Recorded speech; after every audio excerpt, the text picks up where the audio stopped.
Screen share हो गया? Yes sir. हाँ, अब तो आज हम इनपुट और आउटपुट के बारे में जानेंगे। तो आज हमारा आज का टॉपिक है, जो आज हम टॉपिक आज का है कि कैसे हम कीबोर्ड से इनपुट लेंगे। तो आज हमारा टॉपिक है C++ बेसिक इनपुट आउटपुट। आयो लिख देता हूं मैं, आयो का मतलब समझिएगा कि इनपुट आउटपुट है। C++ में आज हम इनपुट आउटपुट के बारे में जानेंगे। तो सबसे पहले याद रखिएगा, नोट्स में मैं लिखता हूं नोट। सबसे पहले इंपॉर्टेंट तरीका कि C++ जो हमारा होता है, तो C++ comes with library which help us in performing input output. C++ जो अगर हम इंस्टॉल करते हैं, ये याद रखिएगा, C++ जो हम इंस्टॉल करते हैं, जैसे C++ कम्स, आप लिखते जाइए मेरे साथ साथ कॉपी में भी अगर आपके पास है। C++ comes with libraries which help us in performing input output. जो C++ का है लाइब्रेरी, वो हमको इनपुट आउटपुट परफॉर्म करने में मदद करता है। मतलब C++ का जो अगर हम लाइब्रेरी इंस्टॉल कर लिए, तो उसमें हम इनपुट आउटपुट को स्टोर करने के लिए उसको करते हैं। ये हमारा फर्स्ट पॉइंट था, सबसे इंपॉर्टेंट। अगर हम इनपुट आउटपुट करने जा रहे हैं तो उसके लिए वही पढ़ेंगे। In C++ sequence of byte corresponding to input and output are commonly known as streams. आपसे सबसे इंपॉर्टेंट क्वेश्चन स्ट्रीम की आपसे पूछा जाएगा कि स्ट्रीम क्या है। अगर कोई C++ आप जानते हैं तो उसमें स्ट्रीम क्या होता है। तो स्ट्रीम के लिए आप लिखिएगा एक लाइन कि C++ में इन C++ अगर आप इन C++ sequence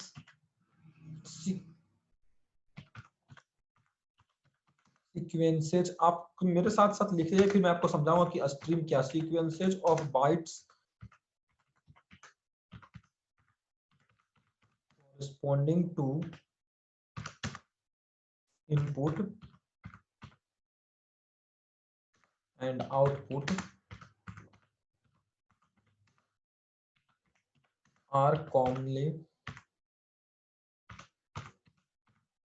known as stream. मतलब कि अगर C++ में जो C++ का हमेशा बाइट कोड बनाया बनता है, ये हमेशा याद रखिएगा कि C++ में जो भी बनेगा वो बाइट कोड बनेगा। बाइट कोड मतलब क्या कि .exe फाइल, अगर किसी में .exe लगा हुआ है तो हमारा बाइट कोड होता है। तो स्ट्रीम ये हुआ कि अगर हम C++ में अगर बाइट कोड बना और एक साथ हम उसको यूज कर रहे हैं, मतलब कि इनपुट के साथ उसका कोरस्पॉन्डिंग आउटपुट है, तो उसको हम कहेंगे स्ट्रीम। अगर एक इनपुट दिया उसके साथ उसका कोरस्पॉन्डिंग आउटपुट लगा हुआ है तो उसको हम स्ट्रीम बोलेंगे। अब स्ट्रीम दो तरीका का होता है, एक इनपुट स्ट्रीम और दूसरा आउटपुट स्ट्रीम। एक होता है इनपुट स्ट्रीम और दूसरा होता है आउटपुट स्ट्रीम। तो इनपुट स्ट्रीम क्या होता है, तो direction of flow of byte take place from input device, जैसे कि टू द मेन मेमोरी। तो मैं यहाँ सिंपल में लिख देता हूँ एक लाइन में कि फ्रॉम इनपुट डिवाइस। अब इनपुट डिवाइस क्या होता है कि जो हम इनपुट एक्सटर्नल किए हुए हैं, input device to main memory मतलब कि कीबोर्ड। इनपुट डिवाइस एक एग्जांपल हो गया कीबोर्ड के थ्रू अगर फ्लो हो रहा है, तो यहाँ पे आप लिख लीजिए flow from input device to main memory. अगर इनपुट डिवाइस से मेन मेमोरी में डायरेक्शन फ्लो हो रहा है, अगर फ्लो होगा तो मतलब कि कुछ भी चीज का हमेशा बाइट कोड फ्लो होता है, .exe फाइल होता है फ्लो। मतलब कि अगर कीबोर्ड से आप F प्रेस किए तो F फ्लो नहीं होता, उसका बाइट कोड बनता है जो C लाइब्रेरी में, उसका C++ लाइब्रेरी में बनाया गया, और उसके बाद वो फ्लो होता है। ये इतना फास्ट होता है कि आप माइक्रो सेकंड, नैनो सेकंड में ये फ्लो हो जाता है। तो उसी तरह कंप्यूटर वो 0-1 समझता है। तो F क्या हुआ, F उसकी मेमोरी में गया, उसको 0-1 में कन्वर्ट किया और उसके बाद फिर उसको फ्लो करवाया मेन मेमोरी में। तो अगर जो इनपुट डिवाइस के थ्रू अगर फ्लो हो तो उसको हम इनपुट स्ट्रीम कहते हैं। जैसे कि यहाँ पे मैं एक लाइन और लिख देता हूँ एग्जांपल में कीबोर्ड इनपुट स्ट्रीम। अगर हम इनपुट डिवाइस के थ्रू किसी का फ्लो करवा रहे हैं तो वो हमारा हो गया इनपुट स्ट्रीम। उसी तरह आउटपुट एक स्ट्रीम होता है, आउटपुट स्ट्रीम मतलब कि direction of flow of byte code from main memory to output device. मतलब कि अगर मेन मेमोरी से आउटपुट डिवाइस में आ रहा है, मतलब कि जो हम आउटपुट ले रहे हैं, जैसे हमने कपड़ा वॉशिंग मशीन में डाला, कपड़ा जब वो धुला कर बाहर निकल गया तो वो हमारा आउटपुट हो गया। तो जैसे कि हम यहाँ पे लिख सकते हैं flow from output device to flow from main memory to output device. इसमें होता है flow from main memory to output device, flow from main memory to output device मतलब कि मेन मेमोरी से आउटपुट डिवाइस में, मतलब कपड़ा हमें बाहर मिल गया तो वो हमारा होता है आउटपुट स्ट्रीम। उसके बाद फिर चलिए, अब ये हमारा सिंपल टॉपिक था बस कि सबसे पहले लाइब्रेरी में क्या होता है, इनपुट आउटपुट। उतना मैं थ्योरी पे नहीं ध्यान दूंगा, आपको इनपुट लेने के लिए बताऊंगा इनपुट कैसे लेते हैं, फिर आउटपुट लेने के लिए सिखाऊंगा। तो ये हमारा आज का टॉपिक था कि सीक्वेंस ऑफ कोरस्पॉन्डिंग, अगर इनपुट आउटपुट एक साथ हैं, अगर एक इनपुट का एक आउटपुट, एक इनपुट का मल्टीपल आउटपुट है, मतलब कि स्ट्रीम हमेशा याद रखिएगा, स्ट्रीम वही उसी समय डिफाइन होगा जब एक साथ इनपुट आउटपुट होंगे, तभी वो स्ट्रीम डिफाइन होता है। तो अगर सीक्वेंस ऑफ इनपुट आउटपुट एक साथ है तो वो हम स्ट्रीम कहेंगे। स्ट्रीम में एक इनपुट डिवाइस होता है। तो इनपुट डिवाइस में मैंने बताया था कि अगर फ्लो हो रहा है बाइट कोड का, फ्लो क्या, बाइट कोड का फ्लो, यहाँ पे मैं लिख देता हूँ एक लाइन, नहीं तो किसी भी चीज का फ्लो नहीं, बाइट कोड का फ्लो। अगर बाइट कोड का फ्लो हो रहा है अगर इनपुट डिवाइस के से अगर मेन मेमोरी में, तो वो हमारा होता है इनपुट स्ट्रीम। अगर बाइट कोड का फ्लो होगा मेन मेमोरी से आउटपुट डिवाइस में, तो वो हमारा होगा आउटपुट स्ट्रीम। इसका एग्जांपल जैसे हो गया display.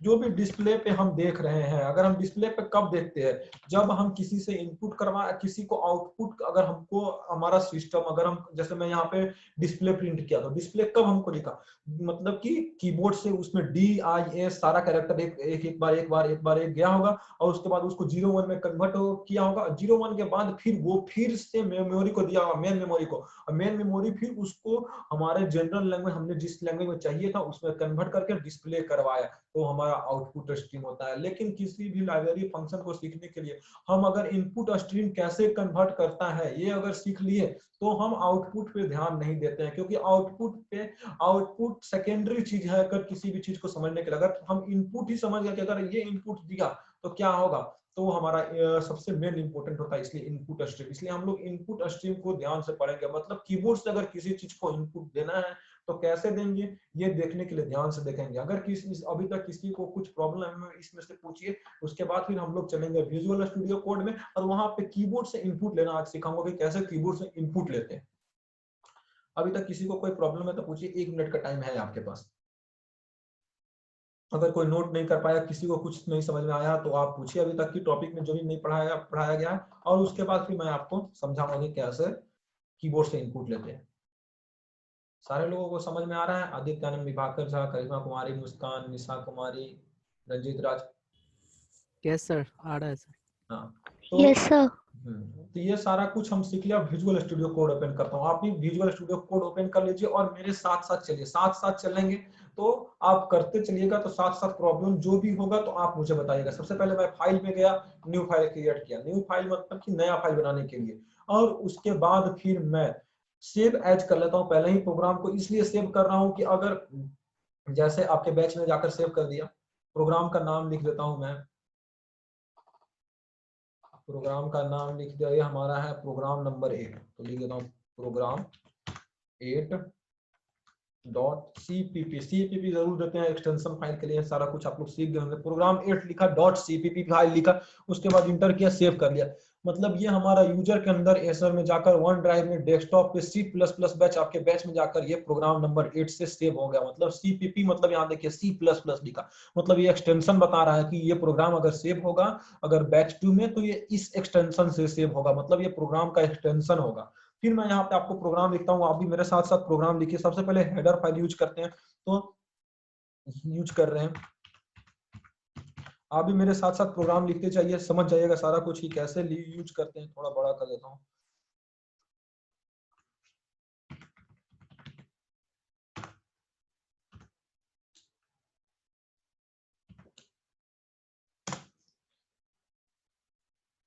Hatch include IO stream use कर दिया, उसके बाद फिर एक लाइन अच्छा लगने के लिए फिर यूजिंग स्पेस नेम स्पेस लगाया, और नेम स्पेस लगाया कि नेम स्पेस हमको बार बार नहीं लिखना पड़े, फिर स्टूडियो लाइब्रेरी के अंदर जाओ नेम स्पेस को ढूंढो, तो इसके लिए मैंने नेम स्पेस लगाया। फिर उसके बाद फिर मैं मेन फंक्शन पास करता हूँ, जैसे कि मेन फंक्शन मतलब यहाँ से हमारा एंट्री पॉइंट होगा इंट मेन, ये हमारा मेन फंक्शन होगा, यहाँ से हमारा प्रोग्राम इंटर करेगा। फिर उसके बाद फिर मैं प्रोग्राम के अंदर लिखता हूँ, जैसे मैं दो वेरिएबल नाम देता हूँ, वेरिएबल डिफाइन करता हूँ, जैसे num1 कॉमा लिखा num2 दो वेरिएबल डिफाइन किया इसके इस पे जो हम वेरिएबल के नाम से लिखे। और उसके बाद फिर मैं इंसर्ट करवाता हूँ, जैसे कि लिखा सी आउट तो आप लोग यूज कर रहे हैं, ये एरो लिखा सी आउट, और यहाँ पे हमको चाहिए inter the value of num1, यहाँ पे मैं लिखा inter the value of num1। फिर उसके बाद फिर मैं ये स्लैश एन लगा दिया, मतलब कि न्यू लाइन के लिए आप स्लैश एन लगाइए, num1 लिखा और इसको बंद कर दिया। मतलब कि सी आउट में हम आउटपुट स्क्रीन पे हमको चाहिए कि वैल्यू ऑफ num1। ये हम कैलकुलेटर बनाने के प्रोग्राम सीख रहे हैं कि अगर किसी चीज को ऐड करना है तो कैसे सीखेंगे। ये आप exe फाइल अगर किसी को दीजिएगा तो वो सेम काम करेगा, कैलकुलेटर कैलकुलेट करके काम करेगा। exe फाइल कैसे ट्रांसफर करते हैं मैं आपको बता दूंगा, आप उसका कोड लगा के उसको दे दीजिए और ये सारा कुछ वही काम करेगा जो कैलकुलेटर में काम होता है। इंट में num1 किया मैं, num2 में, उसके बाद inter the value of num1 मतलब num1 का वैल्यू लिखा। और एक बात याद रखिएगा कि ये मैं इसमें लिख देता हूँ कमेंट में कि ये जो हमारा होता है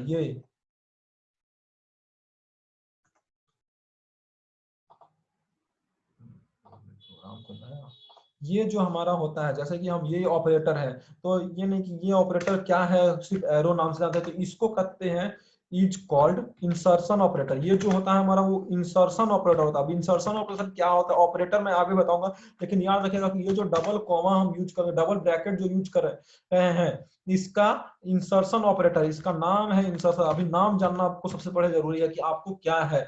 जैसे मैं यहाँ पे सी आउट में लिखा ये, तो इसका मतलब है कि ये इंसर्शन ऑपरेटर है। उसके बाद फिर मैं अब आगे लिखता हूँ।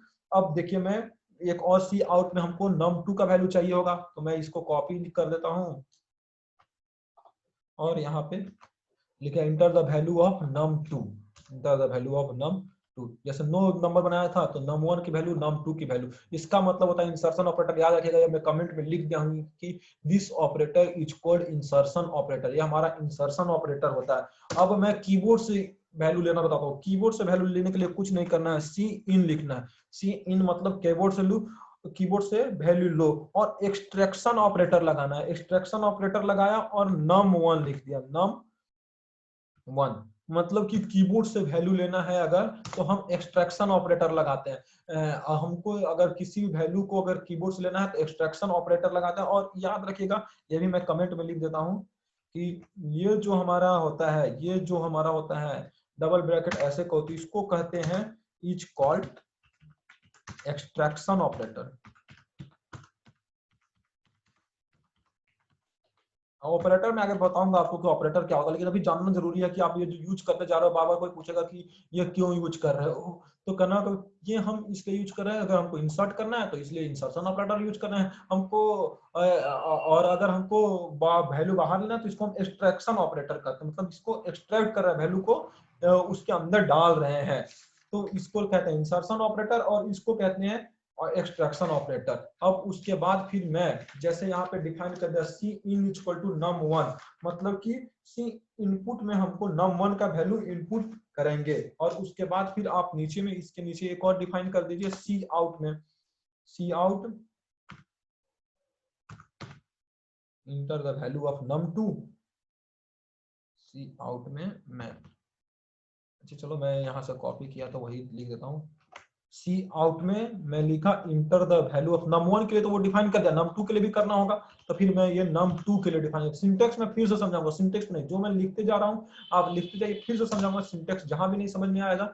अब यह बात याद रखिएगा कि इसको इंसर्शन ऑपरेटर, इसको एक्सट्रैक्शन ऑपरेटर कहते हैं। और यहाँ पे लिख लीजिए सी इन सी इन मतलब कीबोर्ड से लेने के लिए। सी इन में आज मैं नया फंक्शन पढ़ा रहा हूँ, सी इन को कैसे यूज करते हैं। सी इन में num2 कैलकुलेटर बनाना सिखा रहा हूँ, और यहाँ पे हम आउटपुट लेंगे सी आउट में कि 2 नंबर का सम है, तो यहाँ पे लिख देंगे सी आउट में द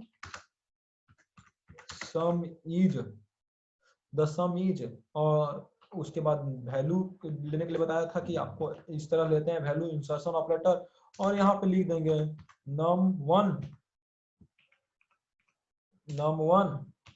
और फिर उसके बाद फिर लिखेंगे num2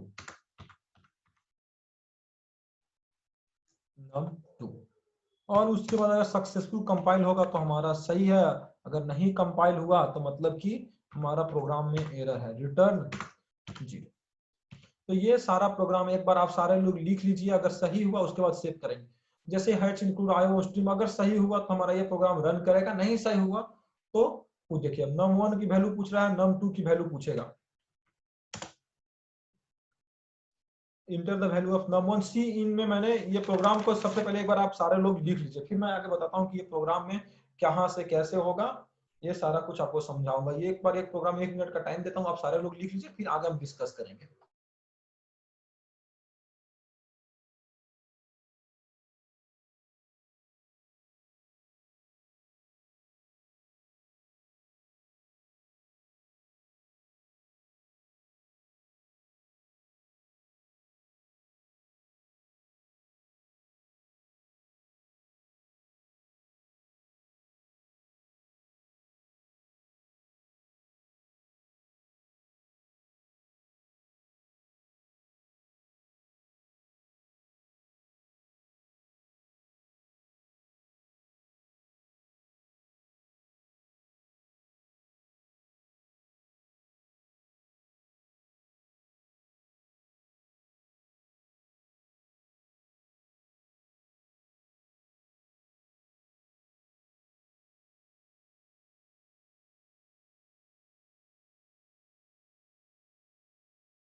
हाँ, किसी को कोई प्रॉब्लम है तो आप बताइए, फिर मैं आपको बताऊंगा। ये मैं दो बार हमारा आ गया था inter the value of num1 num2, और किसी को कोई प्रॉब्लम है तो आप बताइए, फिर से मैं बताऊंगा। किसी को कोई भी प्रोग्राम में नहीं समझ में आया हो, कुछ भी नहीं समझ में आया हो, तो मैं फिर से बताऊंगा। मतलब कि हैच इंक्लूड आईओ स्ट्रीम, मतलब कि हमने आईओ स्ट्रीम में हेडर फाइल डिक्लेयर किया कि ये हमारा हेडर फाइल है, नेम स्पेस std, मतलब std बार बार यूज करने के चलते हम std लिखे। इंट में हमारा कैलकुलेटर का प्रोग्राम, मतलब ये एडिशन करके हमको देगा। इंट में मतलब यहाँ से फंक्शन का एंट्री हुआ। num1 num2 के नाम से हमने 2 वेरिएबल बनाया, जैसे यहाँ पे num1 था num2 था। सी आउट में लिखा हमने inter the value of num1, मतलब कि num1 में जो भी वैल्यू हो उसको इंटर करने के लिए हमने ये लिखा सी आउट में। ये ब्रैकेट मतलब जो था वो हमारा इंसर्शन, ये जो ब्रैकेट जो हमारा था वो हमारा होता है इंसर्शन ऑपरेटर, जो हम ये ब्रैकेट यूज कर रहे थे। और फिर उसके बाद फिर हमने सी इन में ये प्रोग्राम लिखा num1, मतलब कि ये हम वैल्यू को एक्सट्रैक्ट कर रहे थे। और उसके बाद फिर हमने सी आउट में लिखा inter the value of num2 में जो वैल्यू उसको इंटर करो स्लैश है, मतलब न्यू लाइन में। सी इन में मतलब कि जो कीबोर्ड था ये हम कीबोर्ड से लेने के लिए बताया कि ये ऐसे लिखेंगे। और सी आउट में the some is num1 plus num2, हमने सम लिखा num1 प्लस num2। और फिर इस फाइल को सेव कीजिए और रन करवाइए, फिर मैं आपको प्रोग्राम फिर से समझाऊंगा। देखिए यहाँ पे जैसे ही रन हुआ प्रोग्राम तो पूछा num1 की वैल्यू, num1 की वैल्यू लिखा मैं 5, कहता num2 की वैल्यू लिखो, num2 की वैल्यू लिखा 8।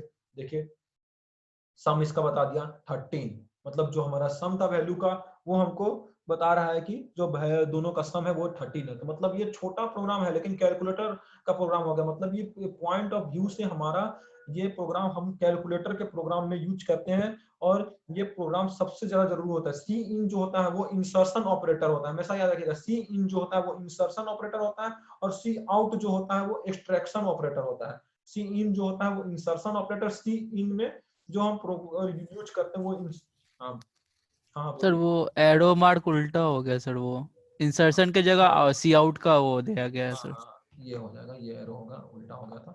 ये हमारा सी इन का ऑपरेटर हो गया।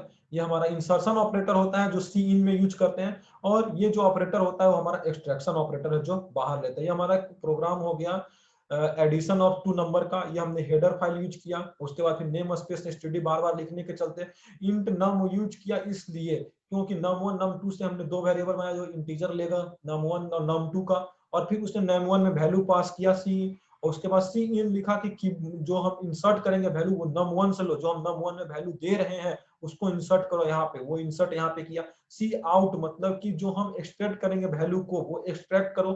फिर सी इन लिखा num2 में, जो हम num2 में वैल्यू देंगे उसको फिर यहाँ पे इंसर्ट करो, और उसके बाद फिर हमने सी आउट में लिखा कि सम कर दो दोनों का। तो ये हमारा छोटा सा प्रोग्राम है जो है हमारा कैलकुलेटर का प्रोग्राम। अब इसकी प्रोग्राम को आप यहाँ पे देख सकते हैं कि इसकी .exe फाइल बनती है। .exe फाइल आप सी यूजर इस बैच फाइल में जाकर देखिएगा तो यहाँ आपको exe फाइल दिखेगा। जैसे मैं आपको यहाँ पे जो बनाया था तो फाइल को सेव कर देता हूँ, और फिर आपको देखिए ये आपका बैच का मैं प्रोग्राम खोलता हूँ। जैसे डेस्कटॉप पे गया, आपका बैच था C++ बैच 2। देखिए यहाँ पे exe फाइल .cpp जो भी फाइल बन रहा है वो सारा exe फाइल है। जो .cpp जो भी फाइल बनता है वो exe फाइल बनता है। अब अगर मैं आपको बताऊंगा कि exe फाइल किसी को अगर देना है तो आप उसको अगर दे दीजिएगा तो आपको ये प्रोग्राम, मतलब कि एक सॉफ्टवेयर आप उसको दे रहे हैं जिसको आप ऐड करो, मतलब वो 2 नंबर पूछेगा, आप जितना नंबर दो उसको ऐड करते रहो भैया, बैठ के जितना बार बार फिर से इस प्रोग्राम को रन करवाता हूँ। जैसे इंटर द num1, तो num1 की वैल्यू मैं इस बार 11 लिया। अब इंटर प्रेस किया, कहता num2 का वैल्यू लो, num2 का वैल्यू लिया 12, प्रेस किया, जैसे num और फिर सम बताया दिया कि 23 है। तो ये हम सॉफ्टवेयर, एक छोटा सॉफ्टवेयर बनाना सीखे कि जो 2 नंबर लेगा num1 और num2, जो कीबोर्ड से हम नंबर लेंगे, मतलब जो हम प्रेस करेंगे कि उससे num का वैल्यू लेगा और वो उसका आउटपुट ऐड करके देगा। जैसे आप exe फाइल बना दिया, आप इसको छोटा सा आप डिस्प्ले ले लीजिए, उसमें आप ये प्रोग्राम लिख दीजिए उसको बस, और बनाकर डिस्प्ले को आप दे दीजिए किसी को जिसको सिर्फ एडिशन करना है अपनी जिंदगी में, तो वो उसको ऐड करते रहेगा, उसके लिए बेनिफिट हो गया। आप खूब से खूब आप डिस्प्ले लीजिएगा तो आपको बहुत से बहुत 10-100 रुपए 150 रुपए में डिस्प्ले मिल जाएगा, और कीबोर्ड से उसमें प्रोग्राम जनरेट करके आप कैलकुलेटर बनाकर 100 रुपए में आप कैलकुलेटर ले लीजिए, उसको 300-400 में बेच सकते हैं, जिसमें आप एडिशन का प्रोग्राम है। इसी तरह मल्टीप्लीकेशन का वो प्रोग्राम बताऊंगा, एक पूरा कैलकुलेटर बनाना सिखाऊंगा, कैसे एडिशन करेंगे, कैसे मल्टीप्लीकेशन करेंगे, कैसे डिवीजन करेंगे।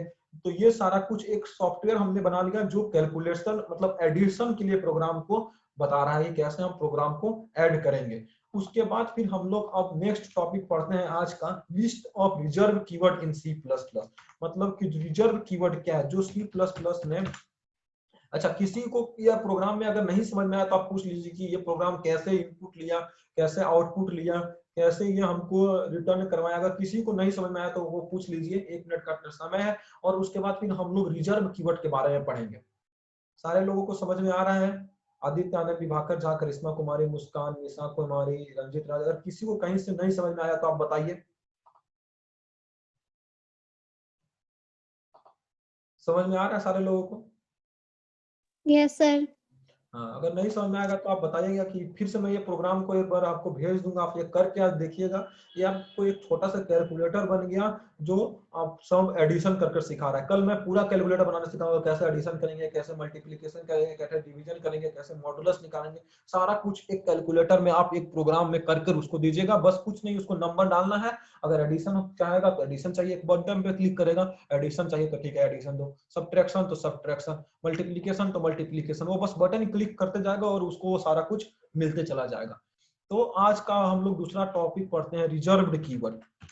मतलब कौन सा कीवर्ड है जो हमें रिजर्व किया हुआ है, मतलब कि इसको हम नहीं यूज कर सकते हैं वेरिएबल नेम में। तो इसको हम कह सकते हैं, सबसे पहला पॉइंट इसके अंदर, दिस इज, लिखते चलिएगा मेरे साथ, this is a list of keywords reserved in C++। Reserve in C++। मैं अभी लिस्ट आपको शेयर करूंगा कि कौन कौन सा लिस्ट है जो रिजर्व कीवर्ड के अंदर में रखे गए हैं। इसको आप वेरिएबल नेम में नहीं यूज कर सकते हैं। अगर आप वेरिएबल नेम में यूज कीजिएगा तो ये हमारा एरर देगा। Since they are used by the language itself, these keywords are not available for redefinition or overloading। जैसे आपको यहाँ पे एक और पॉइंट लिख देता हूँ, since they are used by the language itself,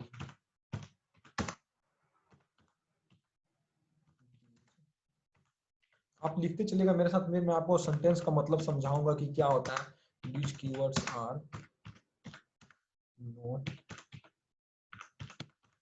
ये सबसे इंपॉर्टेंट पॉइंट होता है। किसी अगर न्यूमेरिकल आपको प्रैक्टिकल आपको सिखाऊंगा, लेकिन जब तक आप प्रोग्रामिंग करना नहीं सीखेंगे, जब तक आप उसका थ्योरी नहीं समझेंगे, तो आप उसका ये नहीं समझ पाएंगे क्यों कीवर्ड होता है। बस ऐसे ही प्रोग्राम में यूज करते जा रहे हैं और क्यों यूज कर रहे हैं ये पता ही नहीं है। रीडिफिनेशन एंड ओवरलोडिंग, ओवरलोडिंग भी एक पूरा कॉन्सेप्ट है, एक पूरा टॉपिक है, मैं इसको डिफाइन करूंगा। कहता है since they are used by the language itself, मतलब कि जो कीवर्ड्स रिजर्व कीवर्ड है वो लैंग्वेज खुद से यूज कर रहा है। These keywords are not available for redefinition or overloading। रीडिफिनेशन और ओवरलोडिंग ये हुआ कि मतलब लैंग्वेज यूज कर रहा है, उस कीवर्ड को यूज कर चुका है अपने लाइब्रेरी के अंदर, और आप फिर से उस कीवर्ड को वेरिएबल नेम से बताना चाहते हैं तो कहेगा कि आप नहीं कर सकते हैं। क्योंकि अगर आप ये कीजिएगा तो वो कम्युनिकेशन इश्यूज क्रिएट हो जाएगा। कि जैसे आपने अपना कीवर्ड बना दिया, अगर वेरिएबल नेम में उन्होंने अलाउ कर रखा था, अलाउ करता होता कि हाँ ठीक है अपना कीवर्ड बनाओ, तो कीवर्ड आपने वेरिएबल नेम में लिखा और उन्होंने वो वेरिएबल नेम में कीवर्ड, जैसे इंटीजर रिजर्व कीवर्ड है, अब इंटीजर को आपने वेरिएबल नेम में लिख दिया, तो वो समझे, वो कम्युनिकेशन मिसअंडरस्टैंडिंग हो जाएगा। वो समझेगा ही नहीं कि इंटीजर पास कर रहा है कि कीवर्ड्स पास कर रहा है। तो इसके लिए उन्होंने रिजर्व करवा दिया। C++ की लाइब्रेरी के अंदर जब C++ का इन्वेंट हुआ था तो कुछ रिजर्व कीवर्ड रखे गए थे कि अगर आप ये कीवर्ड का यूज कर रहे हैं तो आप इसी को, इस कीवर्ड से ही ये कीवर्ड अगर आप यूज कीजिएगा तो ये कीवर्ड से वही फंक्शन होगा जो हमने डिफाइन कर रखा है इसके अंदर। अगर आप अपना फंक्शन कॉल करना चाहते हैं तो आप अपना कीवर्ड डिफाइन कर लीजिए और यूज कीजिए। तो ये हमारा होता है रिजर्व कीवर्ड। तो इसको एक शॉर्ट में लिख सकते हैं, इन शॉर्ट वी कैन नॉट क्रिएट a variable name with reserve keyword. यही हमारा सॉफ्ट हो गया कि रिजर्व कीवर्ड अगर कोई को आपसे पूछा तो सिर्फ एक टाइम में आंसर कि हम रिजर्व कीवर्ड से वेरिएबल नेम्स को नहीं, वेरिएबल नेम नहीं बना सकते हैं। यही हमारा कीवर्ड्स, यही हमारा रिजर्व कीवर्ड होता है। अब रिजर्व कीवर्ड कैसे होता है, वेरिएबल से रिजर्व कीवर्ड कैसे होता है, ये सारा कुछ आपको समझ में आएगा कि कैसे होता है रिजर्व कीवर्ड, कौन कौन सा है रिजर्व कीवर्ड है। मैं लिस्ट बताऊंगा कि ये रिजर्व कीवर्ड है, आपको यूज करके, आपको याद नहीं करना है कि ये रिजर्व कीवर्ड है तो हम किसको रखेंगे किसको नहीं रखेंगे। तो ये सारा लिस्ट मैं दूंगा और धीरे धीरे हम प्रोग्राम में यूज करते चले जाएंगे, हमको याद होता जाएगा कि ये हमारा रिजर्व कीवर्ड है। और विजुअल स्टूडियो में तो ये है कि रिजर्व कीवर्ड का कलर अलग हो जाता है। तो ये आप लिख सकते हैं कि जो भी हमारा रिजर्व कीवर्ड है वो इस तरह से हमारा हो सकता है। जैसे कि मैं आपको एक शो करता हूँ रिजर्व कीवर्ड के लिए कि कौन कौन हमारा रिजर्व कीवर्ड हो सकता है और होता है। जैसे देखिए मैं आपको एक रिजर्व कीवर्ड के लिए मेरे पास, हाँ ये देखिए, सारे लोगों को इमेज दिख रहा है, इमेज दिख रहा है सारे लोगों को। मैंने अभी एक यस सर, यस सर। हाँ, तो इमेज हुआ मतलब कि जैसे कि अलाइन हो गया, अलाइन ऑफ हो गया, एंड इक्वेशन, ये इतने जो कीवर्ड है, इतना ही, बस इतना ही कीवर्ड है जो C++ लाइब्रेरी के अंदर रिजर्व किए गए हैं। इसके अलावा आप किसी से भी वेरिएबल नेम को डिफाइन कर सकते हैं, मतलब उसको आप वेरिएबल नेम में रख सकते हैं। लेकिन ये जो कीवर्ड है ये आप धीरे धीरे में यूज करना, सारा कीवर्ड यूज करना सिखाऊंगा, कहाँ पे वाई यूज करेंगे, कहाँ और यूज करेंगे, कहाँ नॉट इक्वल यूज करेंगे, इक्वल करेंगे। तो ये लिस्ट मैं आपको सेंड कर दूंगा। लेकिन ये हमारा रिजर्व कीवर्ड है, बस इतना ही हमारा होता है रिजर्व कीवर्ड C++ में। उसके अलावा कोई भी कीवर्ड से आप वेरिएबल नेम लिख सकते हैं। तो इसको याद करने का जरूरत नहीं है, बस यूज करते चले जाएंगे और समझ जाएंगे कि हाँ हमारा रिजर्व कीवर्ड है, इसको हम वेरिएबल नेम में नहीं यूज कर सकते। एक तरीका और है कि वर्जन जैसे जैसे अपडेट होता है उसमें आप रिजर्व कीवर्ड को भी यूज कर सकते हैं, जैसे C++20, C++, तो ये वर्जन से कुछ नहीं होता, वर्जन में बेसिक सारा कुछ होता है। जहां भी वर्जन में चेंजिंग होगा मैं आपको बता दूंगा कि वर्जन में यहाँ पे चेंज है, आप इसको reserve keyword as a reserve keyword भी यूज कर सकते हैं और एज अ वेरिएबल नेम भी यूज कर सकते हैं। लेकिन इतना फिलहाल जो इतना कीवर्ड है इसको हम रिजर्व कीवर्ड के अंदर कैटेगरी में रखते हैं और इसको हम कभी वेरिएबल नेम में नहीं यूज करेंगे। अब जैसी जरूरत पड़ेगी हमें कि ये हम रिजर्व कीवर्ड भी है तो इसको क्यों वेरिएबल नेम में यूज कर रहे हैं, तो उस प्रोग्राम में मैं जब लिखूंगा तो ये आपको बताऊंगा कि ये हमारा रिजर्व कीवर्ड है। अब उसके बाद फिर एक और होता है, हमारा आता है कि data types and range in C++। Next topic है हमारा डेटा टाइप्स। डेटा टाइप का साइज क्या है, डेटा टाइप का साइज एंड रेंज। रेंज क्या होता है, डेटा टाइप का साइज क्या होता है, रेंज क्या होता है, मतलब कि डेटा टाइप्स जो है वो हमारा कितने साइज का स्टोर होता है, कितना रेंज होता है, कहां से कहां तक स्टोर कर सकते हैं। जैसे कि आप स्टोर करने लगे, किसी ने 5 फ्लोटिंग में डेटा स्टोर करना रहा, 5 लाख 5 करोड़ डेटा स्टोर करना रहा, तो उसकी रेंज क्या है, उसको कहां कहां तक स्टोर करेंगे। तो ये सारा कुछ डेटा टाइप्स में होता है। याद करना नहीं, आप यूज करते जाइएगा और समझ आएगा कि क्या होता है डेटा टाइप, क्या होता है रेंज। इसके लिए भी मैं एक आपको स्क्रीनशॉट शो करता हूं कि जहां पे मैंने एक, हाँ, डेटा टाइप और रेंज। डेटा टाइप जैसे कि डेटा टाइप हो गया शॉर्ट है, इंट है, शॉर्ट इंट हो गया, अनसाइंड शॉर्ट इंट हो गया, अनसाइंड इंट हो गया, लॉन्ग इंट हो गया, अनसाइंड लॉन्ग इंट हो गया। ये हमारे सारे डेटा टाइप्स है, ये हम यूज करेंगे। और इसका ये हमारा होता है कितना साइज में, कितना बाइट में स्टोर कर। इंटरव्यू पॉइंट ऑफ व्यू से होता है क्वेश्चन कि शॉर्ट इंट कितने बाइट का डेटा स्टोर करता है, तो याद रखना है हमें 2 बाइट का। अनसाइंड शॉर्ट इंट 2 बाइट का। अनसाइंड इंट क्या होता है, 4 बाइट का स्टोर करता है। लॉन्ग इंट क्या होता है, 4 बाइट का स्टोर करता है। अनसाइंड लॉन्ग इंट 4 बाइट का, लॉन्ग इंट 8 बाइट का। तो ये आप याद एक बार कर लीजिएगा, समझ लीजिएगा कि शॉर्ट इंट जो होता है, क्योंकि इंटरव्यू में बहुत क्वेश्चन पूछा जाता है कि कितने बाइट का डेटा शॉर्ट इंट स्टोर करता है, उसका रेंज क्या है। तो शॉर्ट इंट का रेंज है -32,768 से 32,767 तक। उसी तरह अनसाइंड शॉर्ट इंट का क्या है, 0 से 65,535 तक। तो ये सारा कुछ डेटा टाइप और साइज और रेंज, ये आप इंटरव्यू पॉइंट ऑफ व्यू से याद कर लीजिएगा। लेकिन प्रोग्राम में हमको ये जरूरत नहीं पड़ेगा कि क्या कितना डेटा टाइप इतना स्टोर, क्योंकि ये मेमोरी खुद जो डेटा होता है वो 2 बाइट देना है कि 4 बाइट देना हो तो मेमोरी डिसाइड कर लेती है, प्रोग्राम में खुद से दे देती है। इसलिए हमको उसका साइज देने का बताने का जरूरत नहीं होता है। रेंज भी नहीं बताना होता है, अगर क्योंकि हम जो रेंज है वो बाय अंडरस्टूड होंगे कि रेंज हम इसके अंदर फ्लोट में हमको कितना रखना है उतना ही रखेंगे। फ्लोट में हम ऐसे ही 5 लाख 5 करोड़ रखना शुरू नहीं कर देंगे, इसलिए हम ये रेंज में रखेंगे। और ये साइज ऑफ डेटा होता है। लेकिन ये इंटरव्यू पॉइंट ऑफ व्यू से हमको बहुत जानना बहुत जरूरी है कि कौन सा हमारा डेटा टाइप है, कौन सा हमारा साइज है, कौन सा हमारा रेंज है। तो ये इंटरव्यू पॉइंट में ये क्वेश्चन पूछे जाते हैं। ये भी स्क्रीनशॉट मैं आपको गूगल क्लासरूम पे शेयर कर दूंगा, आप एक बार सारे लोग देख लीजिएगा। लेकिन इसका प्रोग्राम में कोई जरूरत नहीं, जब हम प्रोग्राम लिखेंगे तो ये जरूरत नहीं है, क्योंकि